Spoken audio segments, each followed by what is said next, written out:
नमस्कार दोस्तों, जैसा कि राहुल गांधी ने पहले ही लोकसभा चुनाव से पहले बोल चुके थे कि मोदी सरकार अगर तीसरी बार आती है तो चोर दरवाजे से आएगी। बिना ईवीएम के बदौलत तो तीसरी बार लहर में आ ही नहीं सकते हैं, क्योंकि दोस्तों इतना 79 सीटों का हेरा फेरा हुआ है। यही लोकतंत्र की खूबसूरती है। ये सीधा सीधा एकदम लोकतंत्र पर हमला किया गया। बताइए, जब इतनी बड़ी धांधली से अगर मोदी सरकार तीसरी बार आ सकती है तो छोटे छोटे राज्यों में छोटे छोटे चुनाव में सोचिए कितना धांधली हो सकता है। मैक्सिमम 6 लाख वोटों का घोटाला किया गया है। हर स्टेट में अलग अलग सीटों पर घोटाला किया गया है दोस्तों।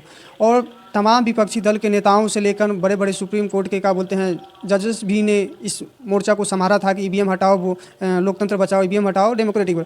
लेकिन इससे साफ पता चलता है कि लोकतंत्र की हत्या किया जा रहा है दोस्तों। एडीआर की रिपोर्ट के अनुसार लोकसभा 2000 चुनाव में बहुत बड़ा खुलासा किया गया है। इस एडीआर के अनुसार लोकसभा चुनाव में एडीआर के रिपोर्ट के अनुसार लोकसभा चुनाव में 362वीं संसदीय क्षेत्रों में कुल वोटों में से 5.5 लाख का मतलब वोट जो है ना कम गिना गया। और वहीं 176वें संसदीय निर्वाचन क्षेत्र में 35,000 वोट अधिक गिना, मतलब कहीं कम कहीं ज़्यादा गिना गया है दोस्तों।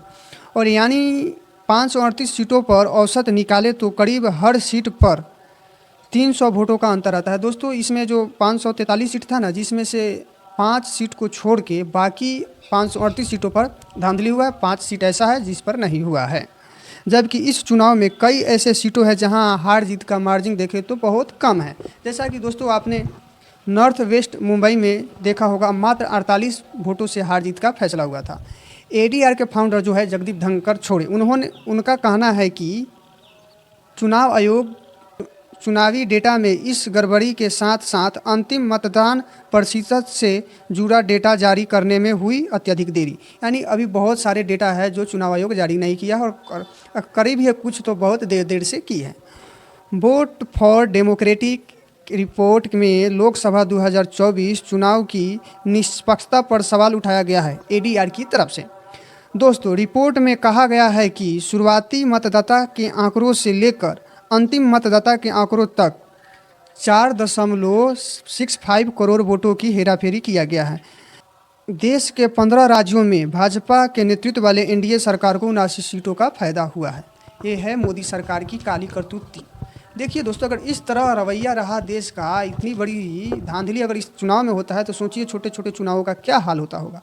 हेर फेरी के कारण वोटों की बढ़ती जरिए देखिए इस तरह आंकड़े, जैसे महाराष्ट्र में 11 सीट, उड़ीसा में 18, पश्चिम बंगाल में 10, आंध्र प्रदेश में 7, कर्नाटक में 6, छत्तीसगढ़ और राजस्थान में 5-5 सीटें मिली है भाजपा सरकार को। बिहार, हरियाणा, मध्य प्रदेश और तेलंगाना में 3 सीट मिली है, असम में 2 और गुजरात और से स्टेटों में एक करके मिली। इसी तरह 79 सीटों का आंकड़ा जारी किया गया है। यह बढ़ोतरी तरह अगर करीब देखा जाए तो 2.3% से लेकर 6.32 तक है, सभी निर्वाचन क्षेत्रों में दर्ज की गई है।